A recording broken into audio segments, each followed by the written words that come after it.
Hello, and welcome to part 2 of the Textile Heritage Museum's Founders Day video series. My name is DeLayne, and today we are going to be talking about the beginnings of the textile industry in the South.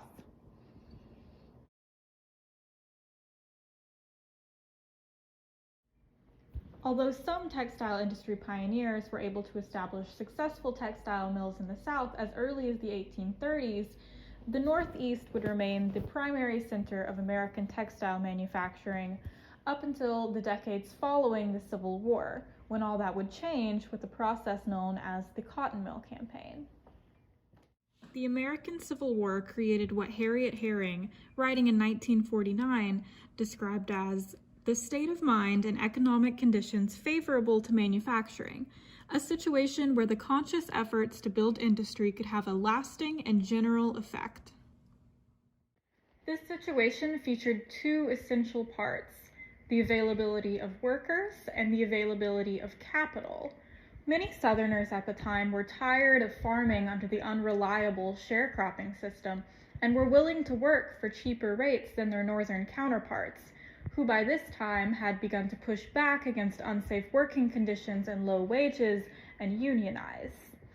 Additionally, wealthy Southerners who were eager to participate in Reconstruction were looking for investment opportunities, and the redistribution of wealth from agricultural pursuits to industrial projects was enticing.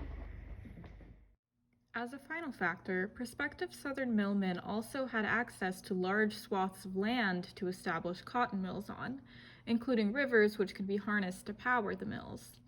This was the case here at Glencoe Cottonmill, which was the site of a water-powered grist mill prior to the construction of Glencoe. For millmen, this meant access to financial backing from local middle-class professionals who were enthusiastic to contribute to the enterprising spirit and dream of community prosperity that was the Cotton Mill Campaign. It also meant that millmen could recruit workers from surrounding farms and mountains with the promise of a consistent paycheck and a place to live. A Chatham County farmer observed the changing economy in a North Carolina Bureau of Labor Statistics report in 1887. There is much unrest and dissatisfaction. Farmers are moving to the towns, leaving very good farms to grow up untenanted. I do not see the boom that the newspapers say exists in this state. It must be in the towns. It has not been in the country. Of course, a paycheck alone wasn't enough for workers to abandon their land and livelihood for. Mill owners had to be capable of hosting their new workforce. So for that reason, entire mill villages were constructed alongside mills. These usually included some houses for workers to live in, a company store for workers to shop for food and other necessary supplies from, a church or two to meet the spiritual needs of a workforce, and perhaps a few other buildings such as a barber shop, schoolhouse, or meeting hall. It was not unusual for these villages to exist as essentially autonomous company-owned towns with their own law enforcement and school systems. Women and children were especially prominent among the first generations of mill workers. For example, in 1889, the workforce of Glencoe Mills was about 70% women and children. Women, especially those who didn't have financial support from a husband, were attracted to industrial work as a way to earn an independent wage and provide for their families.